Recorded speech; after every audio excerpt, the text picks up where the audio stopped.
നമസ്കാരം. ഞാൻ doctor Aju Raveendran, senior consultant, department of ENT, star care hospital, Kozhikode. ഇന്ന് ഞാൻ സംസാരിക്കാൻ പോകുന്ന വിഷയം കൂർക്കം വലിയെ പറ്റിയാണ്. കൂർക്കം വലി എന്താണെന്ന് ഞാൻ പറഞ്ഞു തരേണ്ട കാര്യമില്ല, എല്ലാവർക്കും അറിയാം കൂർക്കം വലി എന്താണെന്ന്. പക്ഷെ കൂർക്കം വലി എങ്ങനെ ഉണ്ടാവുന്നു നമുക്ക് ആദ്യം ഒന്ന് മനസ്സിലാക്കാം. ദൈവം നമുക്ക് തന്നൊരു കഴിവുണ്ട്. നമ്മൾ ഉറങ്ങുമ്പോൾ നമ്മുടെ ശരീരത്തിലുള്ള എല്ലാ പേശികളും വളരെ റിലാക്സ്ഡ് ആണ്. അതായത് നമ്മൾ സ്വപ്നം കാണുമ്പോൾ അതെല്ലാം കൈയും കാലും വെച്ച് ചെയ്യാതിരിക്കാൻ വേണ്ടി ദൈവം നമുക്ക് തന്നിട്ടുള്ള കഴിവാണ് എല്ലാ മസിൽസും റിലാക്സ്ഡ് ആയിരിക്കുക എന്നുള്ളത്. അതുകൊണ്ട് തന്നെ ശ്വാസനാളത്തിൽ, അതായത് മൂക്ക് മുതൽ ശ്വാസകോശത്തിന്റെ തുടക്കം വരെയുള്ള ആ ശ്വാസനാളത്തിൽ എവിടെയെങ്കിലും തടസ്സം ഉണ്ടെങ്കിൽ ഈ മസിൽസ് ഒക്കെ റിലാക്സ്ഡ് ആയിരിക്കുന്ന സമയത്തായിരിക്കും അത് മാക്സിമം പ്രകടമാവുക. ആ തടസ്സമുള്ള ഭാഗത്ത് ഉണ്ടാവുന്ന വൈബ്രേഷൻസ് ആണ് നമ്മൾ കൂർക്കമലിയായിട്ട് പുറത്ത് കേൾക്കുന്നത്. അങ്ങനെയാണ് കൂർക്കമലി ഉണ്ടാവുന്നത്. അപ്പോൾ നിങ്ങൾ ചോദിക്കുക, കൂർക്കമലി എപ്പോഴാണ് അതൊരു ആരോഗ്യ പ്രശ്നമാവുന്നത്? കാരണം എല്ലാവരും കുറെ പേരുണ്ട് കൂർക്കം വലിക്കുന്നത്, പക്ഷെ ആർക്കാണ് അതൊരു ആരോഗ്യ പ്രശ്നം, ആർക്കാണ് അത് നോർമൽ എന്ന് മനസ്സിലാക്കേണ്ടത്? തുടക്കത്തില്, കൂർക്കമലിയുടെ തുടക്കത്തില് കൂടെയുള്ള ഹസ്ബൻഡിനോ വൈഫിനോ പാർട്ട്ണറിന് ഉള്ള ബുദ്ധിമുട്ട് മാത്രമേ ഉള്ളൂ, കാരണം ആ സൗണ്ട് കൊണ്ടുള്ള ബുദ്ധിമുട്ട്. പക്ഷെ കൂർക്കമലി കൂടുമ്പോൾ വേറെ ഒരു രോഗമായി മാറുകയാണ്. അതായത് പലപ്പോഴും പേഷ്യൻസ് പറയും, ഡോക്ടർ, പുള്ളി കൂർക്കം വലിച്ച് പെട്ടെന്ന് ശ്വാസം അങ്ങ് നിന്നു പോകുന്ന ഒരു അവസ്ഥയിലേക്ക് പോകുന്നുണ്ട്. ഇതിനെയാണ് എപ്നിയ എന്ന് പറയുന്നത്. എപ്നിയ എന്നാൽ 10 സെക്കൻഡ് നേരം ശ്വാസം നിന്നു പോവുക. അതായത് കൂർക്കം വലിച്ച് അങ്ങ് സ്റ്റക്കായി പോവുക. 10 സെക്കൻഡ് കഴിയുമ്പോഴേക്കും ശരീരത്തിലുള്ള ഓക്സിജന്റെ അളവ് കുറയുകയും അത് തലച്ചോറ് തിരിച്ചറിഞ്ഞ് നമ്മളെ കുറച്ചൊന്ന് ഉണർത്തുകയും ചെയ്യും. അങ്ങനെ ആ എപ്നിയ സ്റ്റേജിൽ നിന്ന് നമ്മൾ തിരിച്ച് പുറത്തേക്ക് വരും. ഇതിങ്ങനെ ഉണ്ടായിക്കൊണ്ടേയിരിക്കും. മണിക്കൂറിൽ പല തവണ ശ്വാസം നിലച്ചു പോകും, അത് നേരെയാവും. അങ്ങനെ എപ്നിയ എപ്പിസോഡ്സ്, ഇപ്പൊ സിവിയർ കേസസിൽ ഒരു മണിക്കൂറിൽ 30 കൂടുതലും തവണ വരെ എപ്നിയ ഉണ്ടായേക്കാം. ഓരോ തവണ പേഷ്യന്റിന്റെ സ്ലീപ്പ് ഡിസ്റ്റർബ്ഡ് ആവുകയാണ്, ആ ഒരു സ്മൂത്ത് സ്ലീപ്പ് അതോടെ കട്ടാവുകയാണ്. കൂടാതെ ഓരോ തവണയും ഓക്സിജന്റെ ലെവൽ ശരീരത്തിൽ കുറയുകയാണ്, ഹാർട്ട് കൂടുതൽ ശക്തിയിൽ പമ്പ് ചെയ്യണം, അങ്ങനെ പല പ്രശ്നങ്ങളും ഉണ്ടാവുന്നുണ്ട്. അപ്പൊ എപ്നിയയുടെ പ്രശ്നങ്ങൾ എന്തൊക്കെയാണ്? അപ്പോഴാണ് ഇത് രോഗമായി മാറുന്നത്. രോഗത്തിന്റെ പേരാണ് ഒബ്സ്ട്രക്റ്റീവ് സ്ലീപ്പ് എപ്നിയ. അപ്പൊ എപ്നിയയെ കൊണ്ട് നമുക്ക് എന്തൊക്കെയാണ് ബുദ്ധിമുട്ടുണ്ടാവുന്നതെന്ന് പറയാം.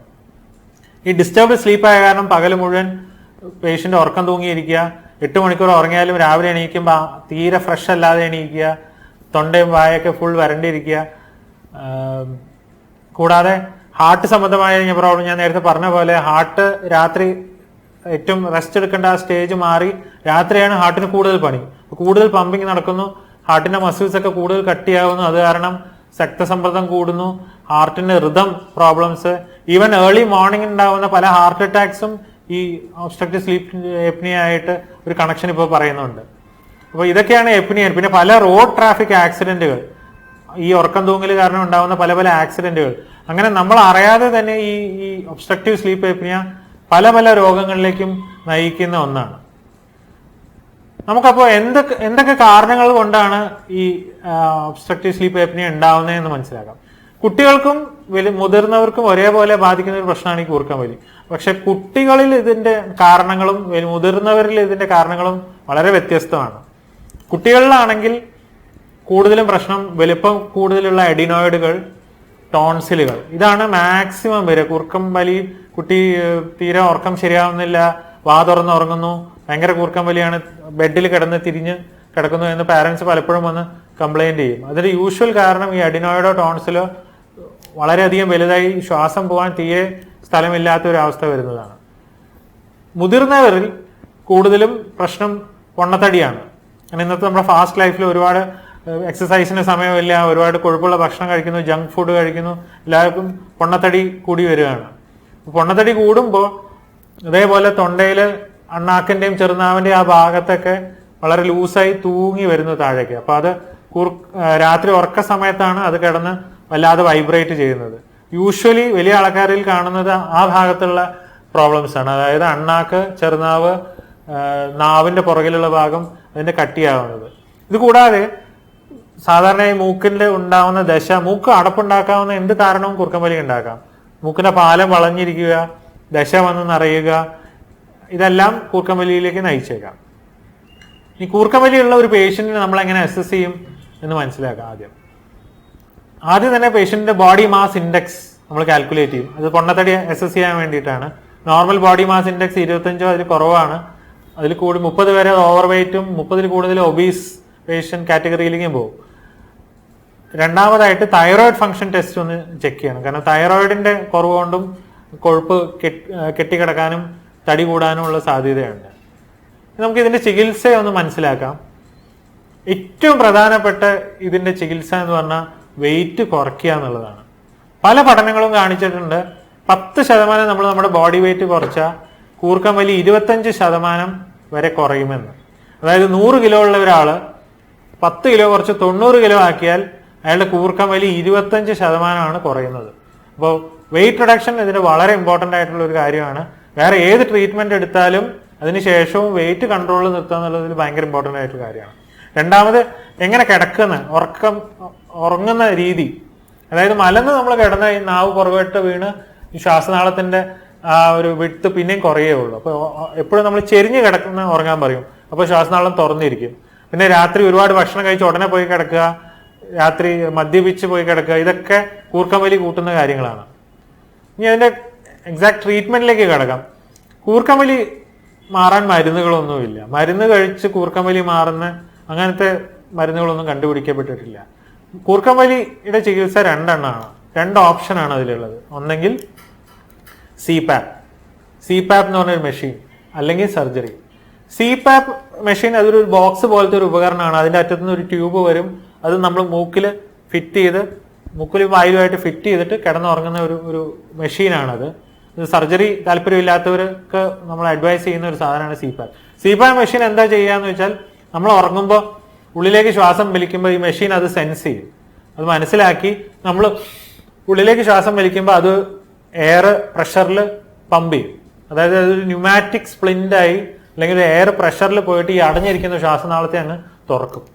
അപ്പോൾ ഓരോ ആൾക്കാർക്കും എത്ര പ്രഷറിൽ എയർ പമ്പ് ചെയ്യണമെന്നുള്ളത് വ്യത്യസ്തമായിരിക്കും. അപ്പോൾ ഓരോരുത്തരുടെ പ്രഷർ മനസ്സിലാക്കി അത് ടൈറ്ററേറ്റ് ചെയ്ത് വെച്ചാൽ അത് വെച്ച് ഫിറ്റ് ചെയ്ത് നമ്മൾ ഉറങ്ങിയാൽ കൂർക്കം വലിക്കില്ല. CPAP വെച്ച് കഴിഞ്ഞാൽ കൂർക്കം വലി അതോടെ നിൽക്കും. പക്ഷെ ഈ ഒരു ഉപകരണമായിട്ട് യാത്രയൊക്കെ പോകുമ്പോൾ അതുമായിട്ട് പോകണം. അതേപോലെ ഈ സാധനം ഫിറ്റ് ചെയ്തിട്ട് വേണം സ്ഥിരമായി കിടക്കാൻ എന്നുള്ള പ്രയാസങ്ങളൊക്കെ ഉണ്ട്. ചെറുപ്പക്കാർക്കൊന്നും ചിലപ്പോൾ അത് അത്രയും ഇഷ്ടപ്പെട്ടു എന്ന് വരില്ല. രണ്ടാമത്തെ ഓപ്ഷനാണ് സർജറി. സർജറിയുടെ എയിം എന്താണെന്ന് വെച്ചാൽ എവിടെയാണോ തടസ്സം അത് നീക്കം ചെയ്യുക എന്നുള്ളതാണ്. ഇപ്പൊ കുട്ടികളിലൊക്കെ ആണെങ്കിൽ എഡിനോയിഡ് ഇപ്പോൾ ഗ്രേഡ് 4 എഡിനോയിഡ്, അതായത് മൂക്കിന്റെ പുറകിലുള്ള ഗ്രന്ഥിയാണ് ഈ എഡിനോയിഡ് എന്ന് പറഞ്ഞത്. അതായത് 3 വയസ്സ് മുതൽ 6 വയസ്സ് വരെ വലുതാവുകയും 6 വയസ്സിന് ശേഷം അത് പതുക്കെ ചുരുങ്ങി ഒരു 10-12 വയസ്സാകുമ്പോഴേക്കും തീരെ കാണാതെ പോകുന്ന ഒരു ഗ്രന്ഥിയാണ് എഡിനോയിഡ് എന്ന് പറഞ്ഞത്.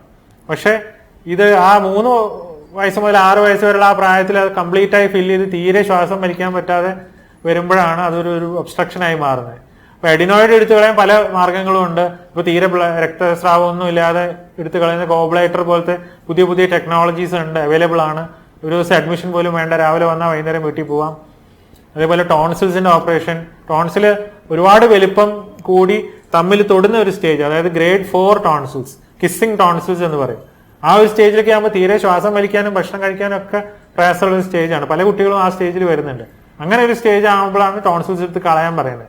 അല്ലാതെ ചെറിയ ഒരു ടോൺസിൽസിന് വീക്കവും വർഷത്തിൽ 1-2 തവണ ടോൺസിൽസിന് ഇൻഫെക്ഷൻ വരുമ്പോൾ നമ്മളത് എടുത്തു കളയുന്നതിനെ പറ്റി ഒരിക്കലും അഡ്വൈസ് ചെയ്യാറില്ല.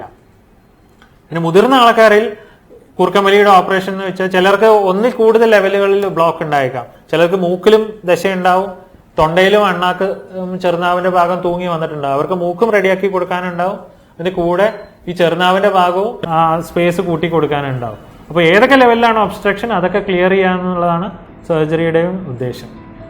സർജറി കഴിഞ്ഞാലും വ്യായാമവും ഭക്ഷണവും കൺട്രോൾ ചെയ്ത് വെയിറ്റ് റെഡ്യൂസ് ചെയ്ത് നിർത്തുക എന്നുള്ളത് വളരെ ഇമ്പോർട്ടൻ്റ്. കാരണം ഒരിക്കൽ സർജറി ചെയ്ത് കൂർക്കം വലി മാറി എന്ന് വെച്ചാലും പിന്നെയും പൊണ്ണത്തടിയൊക്കെ കൂടിയാൽ ഏത് ഭാഗമാണോ ആ ഭാഗം പിന്നെയും തൂങ്ങി വന്ന് പിന്നെയും കൂർക്കം വലി തുടങ്ങാൻ സാധ്യതയുണ്ട്. അതുകൊണ്ട് വെയിറ്റും ചിട്ടയായിട്ടുള്ള വ്യായാമവും ഒക്കെ വളരെ ഇമ്പോർട്ടൻ്റ് ആണ് ഈ കാര്യത്തിൽ. ഈ വിഷയത്തെ പറ്റി നിങ്ങൾക്ക് ഇത് കൂടുതൽ എന്തെങ്കിലും സംശയങ്ങളുണ്ടെങ്കിൽ ഈ വീഡിയോൻ്റെ താഴെയുള്ള കമൻറ്റ് ബോക്സിൽ ടൈപ്പ് ചെയ്ത് മെസ്സേജ് ഇട്ടാൽ ഞാൻ അതിന് റിപ്ലൈ ചെയ്യാൻ വേണ്ടി ശ്രമിക്കാം. നന്ദി.